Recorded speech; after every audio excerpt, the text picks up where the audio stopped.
Warahmatullahi wabarakatuh ya. Kali ini kita akan lanjut ya perkuliahan Fitokimia 2 ya. Nah, sebagaimana sudah disampaikan minggu lalu ya, kita sudah bahas mengenai fitokimia beserta perkembangannya dengan drug discovery ya, atau penemuan obat baru ya, terutama fokusnya kita ya di bidang farmasi otomatis ya. Nah, kali ini ya pertemuan ini kita akan lebih membahas mengenai metabolit sekunder. Nah, sebenarnya apa sih yang dimaksud dengan metabolit sekunder ya? Nah, pertemuan sebelumnya atau mungkin di fitokimia 1 ya, seharusnya sudah dapat gambaran tentang apa sih itu fitokimia, kemudian metabolit primer apa saja ya, metabolit sekunder mungkin apa saja ya, secara garis besar saja. Namun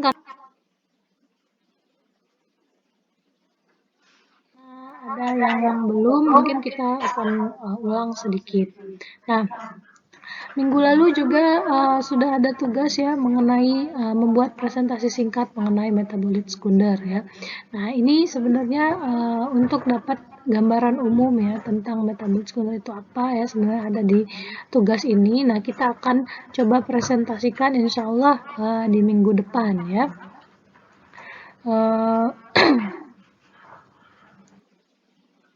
Nah, jadi kita bahas secara definisi dulu ya, apa sih itu metabolisme, kemudian dalam metabolisme itu juga akan dihasilkan yang namanya metabolit primer dan juga metabolit sekunder. Nah, pertama ya mengenai metabolisme. Jadi metabolisme itu apa ya? Jadi dalam tubuh makhluk hidup ya, sebenarnya banyak terjadi proses metabolisme ya. Jadi sebenarnya itu adalah perubahan kimia ya, proses perubahan. Jadi kalau metabolisme sendiri adalah perubahan kimia ya dalam makhluk hidup ya, dalam membangun atau memecah senyawa kimia. Nah, di sini kita bisa ibaratkan bahwasanya ya metabolisme itu terjadi dalam tubuh makhluk hidup ya. Kalau tubuh manusia sendiri misalnya kita itu seperti tabung reaksi yang berjalan ya. Jadi dalam tubuh kita ada banyak sekali proses kimia yang terjadi, pembentukan atau pemecahan suatu senyawa ya sesuai dengan kebutuhan. Nah, bahkan ini kita sebenarnya bisa ambil pelajaran dari sini ya, bahwasanya dalam Quran disebutkan bahkan dalam diri manusia itu ya terdapat tanda-tanda kebesaran Allah ya. Nah, ya setelah ini mari silahkan saksikan video ya, belajar dari TED ya, lebih kurang 10 menit mengenai metabolit sekunder.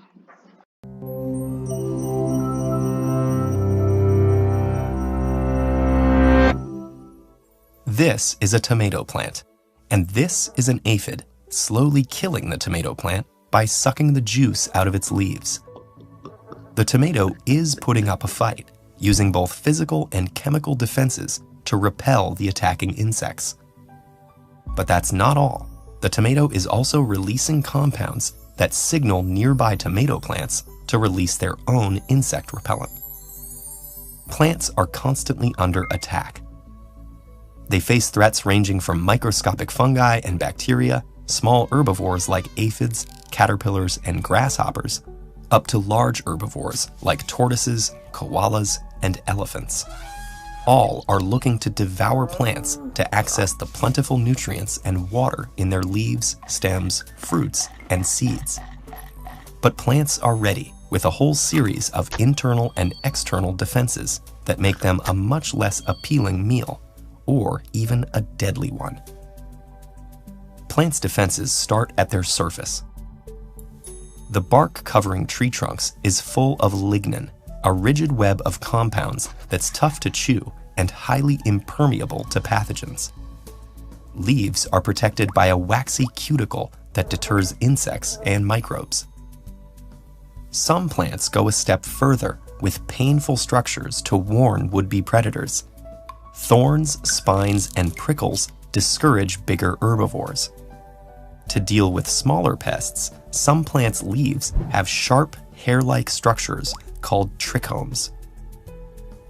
The kidney bean plant sports tiny hooks to stab the feet of bedbugs and other insects. In some species, trichomes also dispense chemical irritants. Stinging nettles release a mixture of histamine and other toxins that cause pain and inflammation when touched.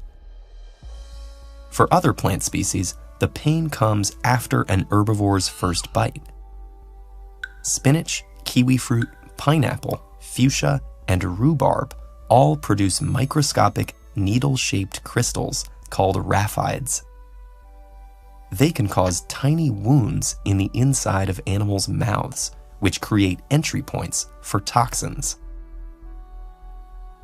The mimosa plant has a strategy designed to prevent herbivores from taking a bite at all.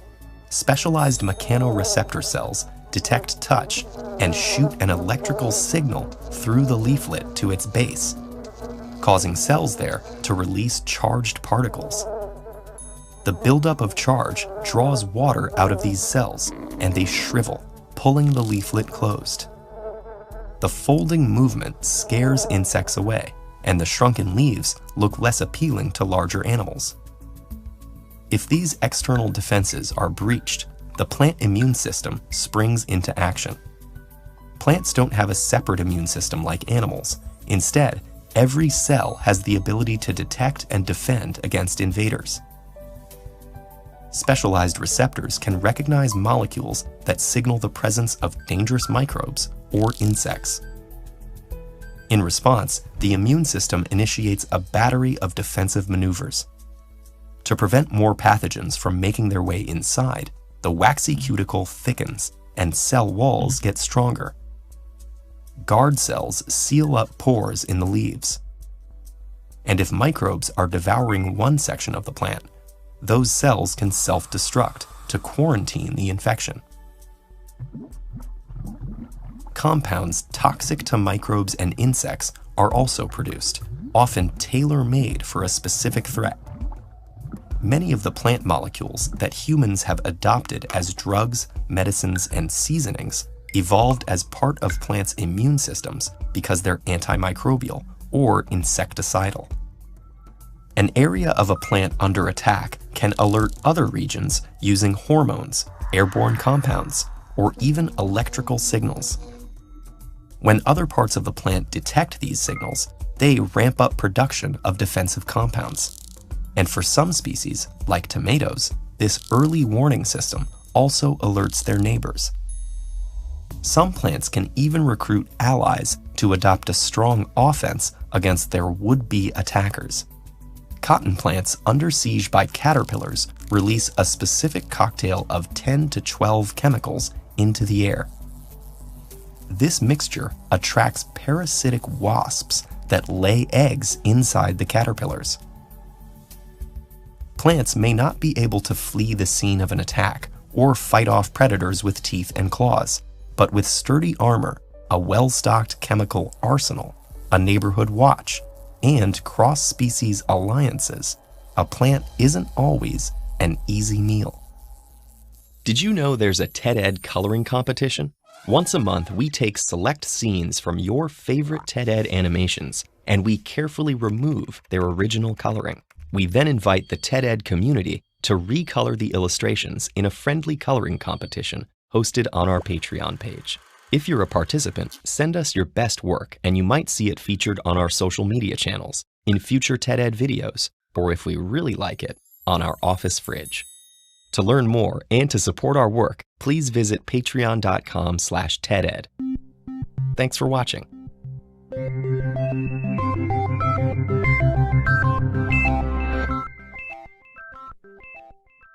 Selanjutnya kita bahas mengenai metabolisme primer ya, kemudian ada istilahnya metabolit sekunder. Nah, metabolisme sekunder sendiri ya itu mengacu pada biosintesis ya, pemanfaatan dan pemecahan senyawa organik ya yang lebih kecil yang ditemukan di dalam sel ya. Jadi ini kita bisa tahu bahwasanya resource-nya ya atau sumbernya itu berbeda ya.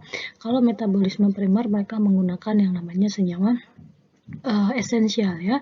Sedangkan di sini untuk metabolisme sekunder mereka menggunakan senyawa organik ya yang mereka temukan di dalam sel. Nah, senyawa yang dihasilkan ini ya, senyawa ini disebut metabolit sekunder. Nah, di mana metabolisme sekunder akan muncul dalam satu set blok bangunan atau senyawa pembangunnya ya, ada terdiri dari asetil koenzim, ada asam mevalonat ya, metil eritritol fosfat ya, asam skimat dan seterusnya ya. Nah, jadi ya secara umum secondary metabolite atau senyawa metabolit sekunder itu ya dihasilkan oleh makhluk hidup ya, antara lain ada bakteri ya, jadi bukan hanya tanaman ya, bakteri juga, kemudian jamur ya, kemudian ini ya metabolit sekunder itu dia tidak terlibat ya dalam perkembangan makhluk hidup ya, dalam reproduksi makhluk hidup ya, jadi tidak sama sekali memegang peranan yang penting. Jadi tanpa metabolit sekunder juga makhluk hidup bisa tetap hidup ya. Nah, kemudian ya metabolit sekunder ini sebenarnya berasal dari metabolit primer ya.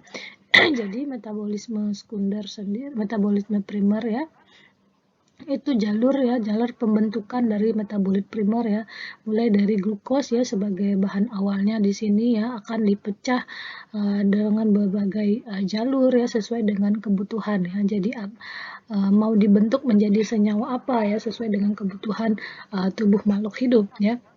Nah, glukos dengan proses glikolisis ya akan berpecah menjadi 6 deoksihidros ya, kemudian ada yang namanya air, kemudian amonia, oksigen. Nah, semua organisme ya itu memiliki kemiripan ya dalam jalur metabolismenya dan menghasilkan metabolit sekunder ya. Jadi metabolit primer ya. Jadi dia juga menghasilkan metabolit primer yang sama.